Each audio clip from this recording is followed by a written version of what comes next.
Hello friends, welcome to golden anime 9.7। हमारी आज की दुनिया का सबसे बड़ा झूठ एक फिक्शनल कैरेक्टर होता है और इसी फिक्शनल कैरेक्टर को हम आइडल्स कहते हैं। हमें पता चलता है, डॉक्टर बताता है कि बी कॉमीमाची एक गर्ल्स ग्रुप का आइडल है जापान में, जो कि फेमस है और उसकी सेंसेशन है आई, जो कि सिर्फ 16 साल की है। डॉक्टर हमें बताते हैं कि प्रीवियस ईयर उनकी एक पेशेंट थी जिसका नाम था सरीना चैन। सरीना चैन आई की बहुत बड़ी फ़ैन थी। वो हर वक्त आई की लाइव ब्रॉडकास्ट और उसकी लाइव न्यूज़ देखती रहती थी। वो सरीना चैन सिर्फ 12 साल की थी जब उसकी डेथ हो गई। मुझे उसके लिए दुख है, ये कहते हुए डॉक्टर पेशेंट के रूम में जाते हैं।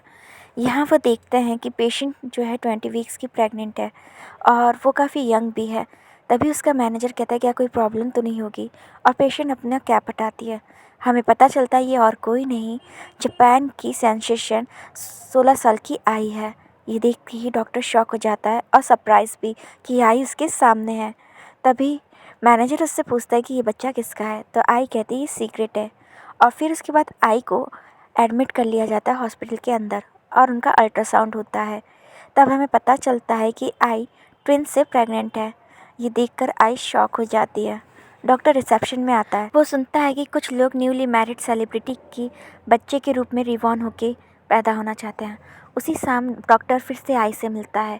यहाँ वो आई से मिलकर ये पूछता है कि वो इतनी कम उम्र में माँ क्यों बनना चाहती है, जबकि उसके पास इतना अच्छा करियर है। आई बताती है कि उसके पास फैमिली नहीं है और वो ये दोनों करना चाहती है। धीरे धीरे आई की डिलीवरी डेट पास आ रही थी और देखते ही देखते 40 वीक्स हो जाता है। आज उसकी डिलीवरी डेट है और डॉक्टर टहलने के लिए बाहर गए हैं, पर अचानक से उनको सडन डॉक्टर को ये फील होता है कि कोई उसे स्टॉक कर रहा है। वो उसका पीछा करता है जंगल की तरफ, पर अचानक से उसे कोई धक्का दे देता है और इस तरह से डॉक्टर की डेथ हो जाती है।